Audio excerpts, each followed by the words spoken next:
प्यारे बच्चों, 9वीं कक्षा के विज्ञान के फर्स्ट चैप्टर हमारे आसपास के पदार्थ के इस भाग में आपका स्वागत है। इस लेक्चर में हम सबसे पहले तो पदार्थ की जो दो अवस्थाएं और रह गई है, पहले तीन अवस्थाओं के बारे में आपको जानकारी दे चुका हूँ, ठोस, द्रव और गैस की। पदार्थ की तीन अवस्थाएं ठोस, द्रव और गैस के बारे में हम अच्छी तरह से पढ़ चुके हैं।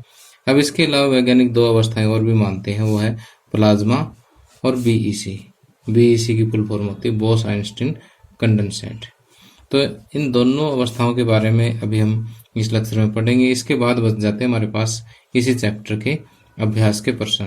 तो वैसे तो ये एनसीईआरटी अभ्यास के प्रश्न जो है आपको पिछले लेक्चर्स में सारे कवर हो गए हैं, लेकिन क्योंकि एनसीईआरटी अभ्यास के जो प्रश्न जो होते हैं वो एग्जामिनेशन पॉइंट ऑफ व्यू से बहुत इंपॉर्टेंट होते हैं, इसलिए मैं इन सभी का एक बार आपको हिंट दे दूंगा।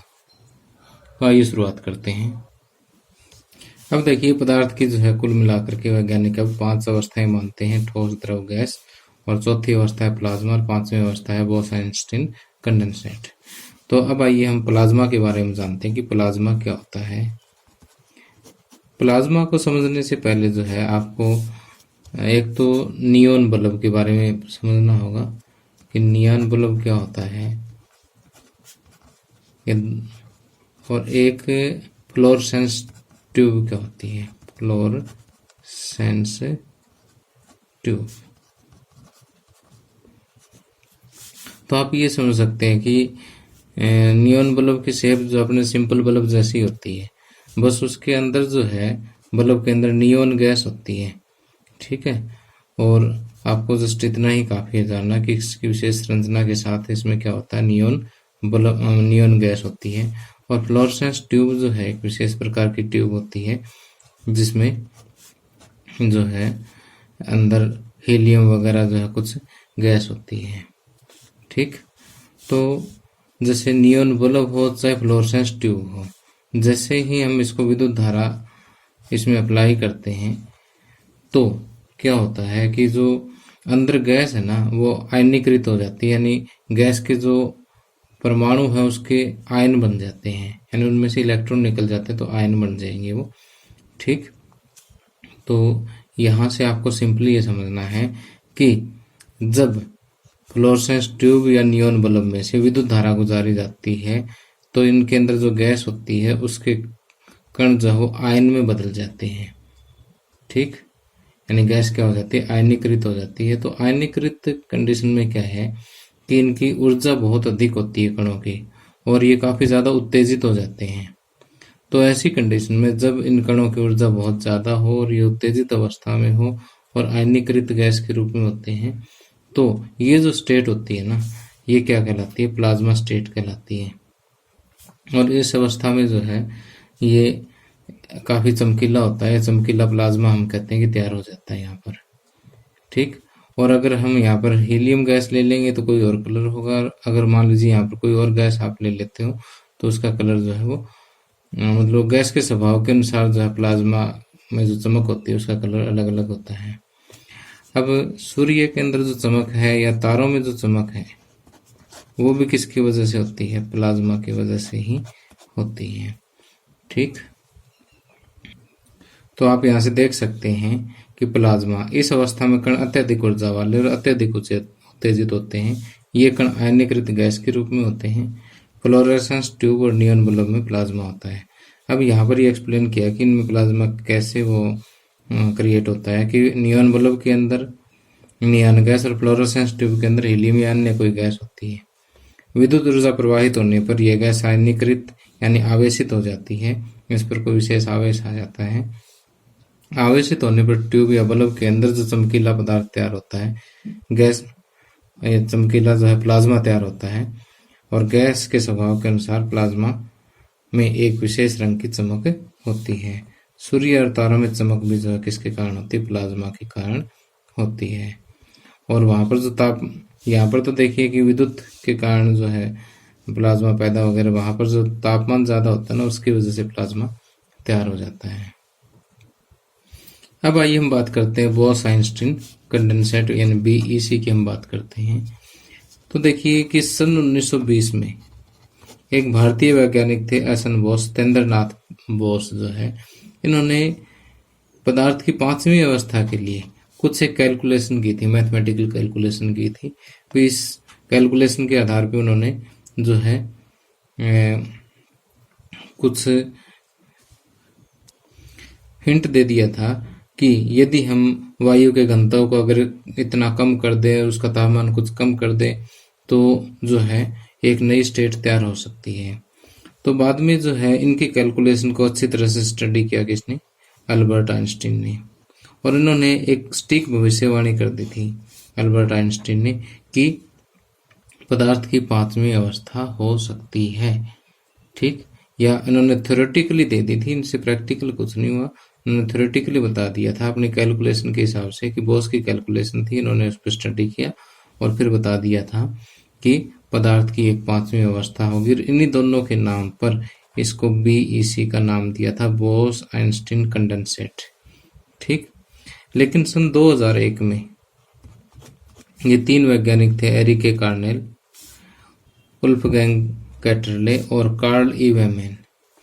इन्होंने क्या किया कि वायु का जितना घनत्व होता है ना, उसका 1,00,000वां हिस्सा, यानी 1 में इतना, ठीक, कि वायु के घनत्व का 1,00,000वां हिस्सा अगर किसी गैस का हम लें और उसको बहुत कम तापमान पे हम ठंडा कर दें, तो एक पदार्थ की नई स्टेट आ जाती है, एक नई अवस्था आ जाती है, और उसको जो है बीईसी कहा जाता है, बोस आइंस्टीन कंडेंसेट कहा जाता है।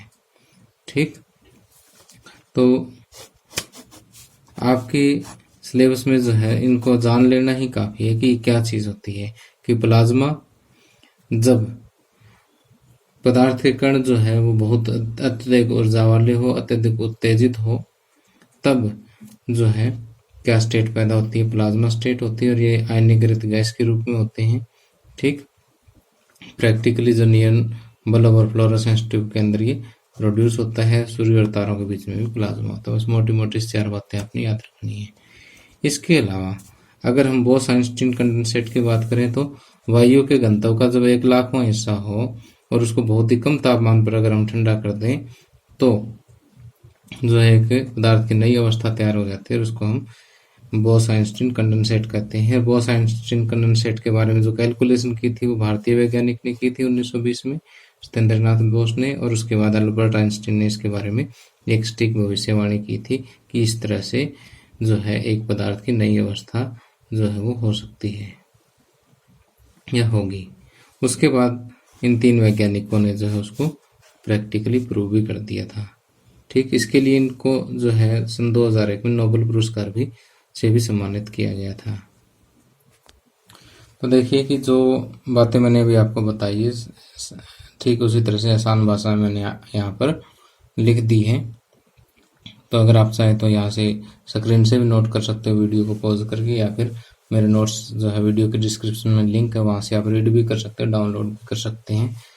तो अब आइए एनसीईआरटी अभ्यास के प्रश्न करते हैं। हमारे इस चैप्टर के सभी टॉपिक्स जो हम कवर कर चुके हैं, तो अब अभ्यास के प्रश्नों पर ध्यान देते हैं। अब यहाँ देखिए कि फर्स्ट क्वेश्चन है कि निम्नलिखित तापमानों को सेल्सियस इकाई में परिवर्तित कीजिए। कि आपको केल्विन में टेम्परेचर दे रखा है, सेल्सियस में बदलना है। तो केल्विन को जब सेल्सियस में बदलना हो तो क्या करते हैं, 273 इसमें से माइनस कर देते हैं, सिंपल सी बात है। तो 300 केल्विन में से अगर 273 अगर हम माइनस करते हैं तो ये कितना बचेगा, कि जैसे इसको लिखने का तरीका हम कुछ ऐसे ले लेते हैं कि 300 केल्विन बराबर 300 माइनस 273 डिग्री सेल्सियस। 300 में से 273 माइनस करेंगे तो ये बचेगा 27 डिग्री सेल्सियस।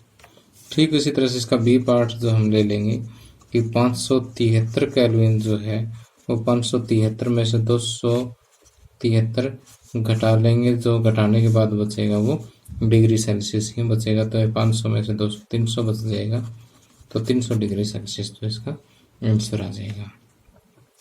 और ठीक उसी तरह से अगर हम दूसरा क्वेश्चन अगर हम देखें, तो निम्नलिखित तापमानों को केल्विन इकाई में बदलना है। केल्विन में अगर हमें बदलना है तो 273 जोड़ देंगे। ठीक है, डिग्री सेल्सियस में बदलना हो केल्विन को तो 273 घटा दो, और डिग्री सेल्सियस को केल्विन में बदलना हो तो 273 इसमें से इसमें जोड़ दो। तो 25 डिग्री सेल्सियस बराबर 25 प्लस 273 इतना केल्विन हो जाएगा। जोड़ेंगे तो ये आएगा आपका 298।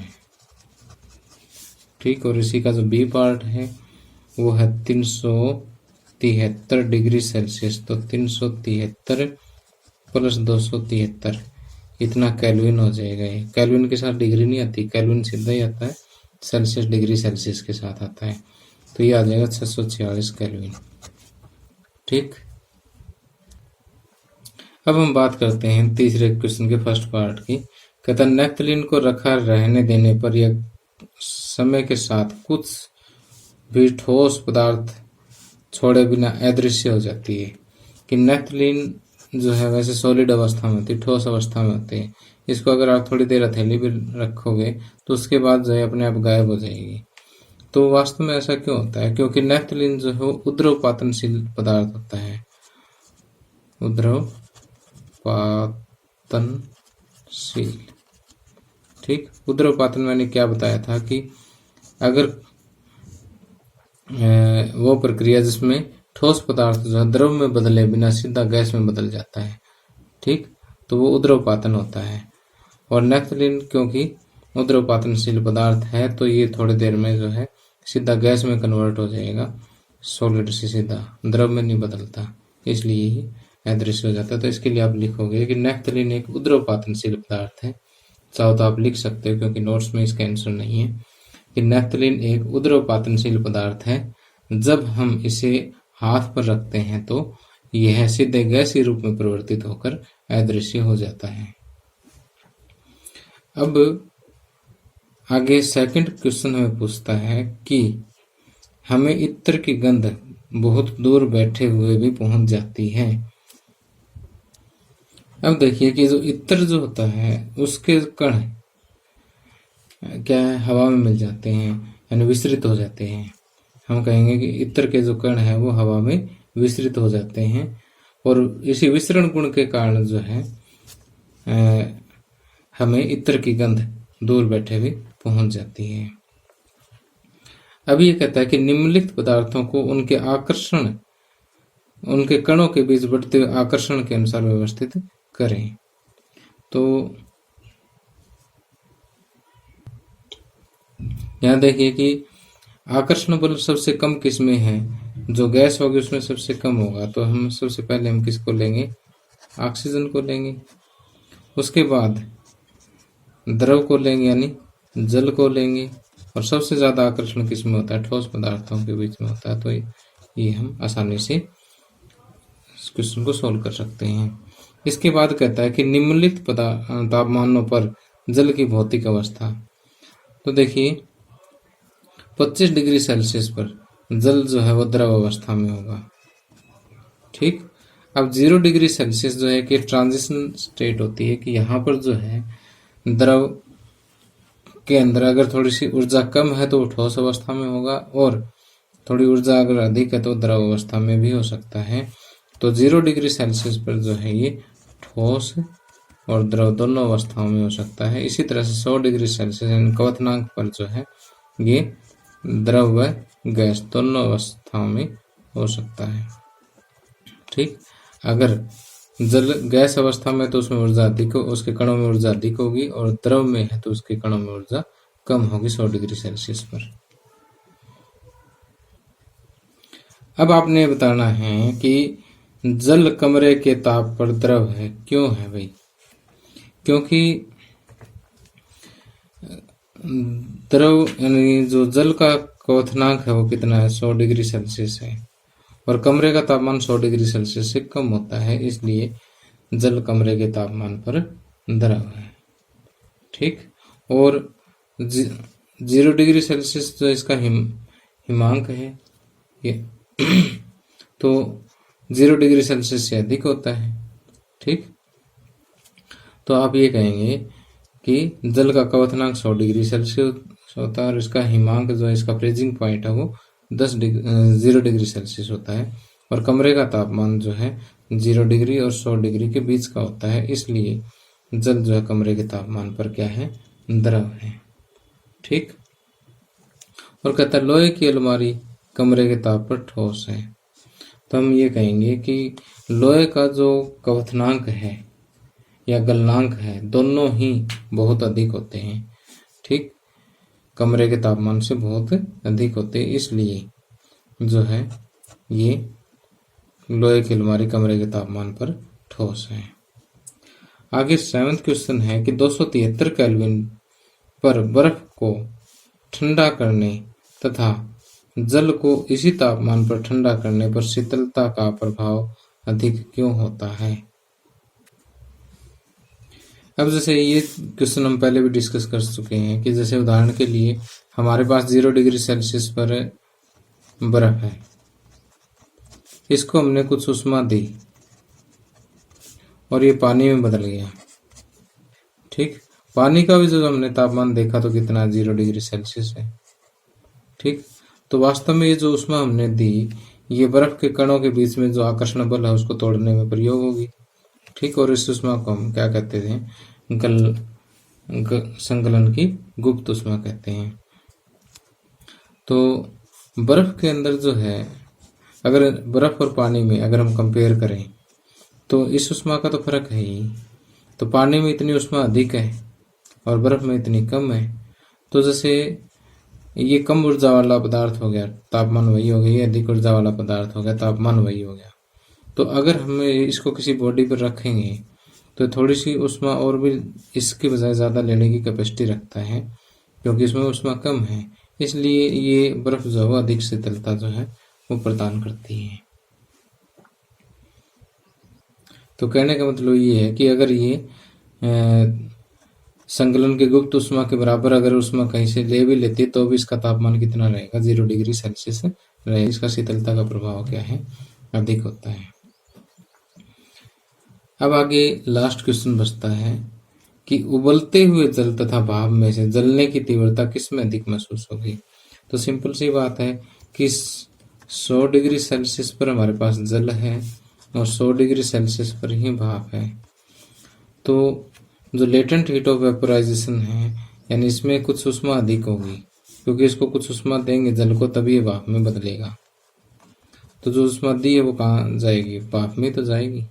तो क्योंकि इसमें उष्मा अधिक होती है, ठीक, तो जलने की जो तीव्रता है वो भाप में अधिक होगी।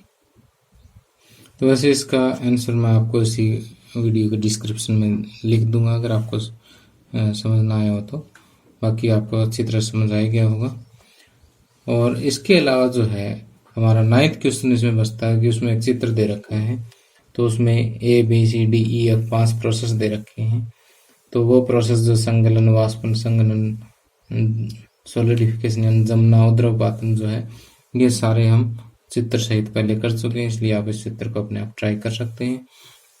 तो प्यारे बच्चों, मेरा आज का लेक्चर आपको कैसा लगा मुझे आप ज़रूर बताना। और वैसे इसी के साथ जो है हमारा चैप्टर समाप्त हो जाता है। आप मेरे मोबाइल ऐप पर जा करके जो है इससे संबंधित जो मल्टीपल चॉइस क्वेश्चंस हैं उनकी भी प्रैक्टिस कर सकते हैं। तो प्यारे बच्चों, आप अपने कीमती सुझाव मुझे ज़रूर दिया करो कमेंट करके, ताकि मैं आपका लेक्चर जो है वो और बढ़िया बना सकूं। Thank you, have a nice day.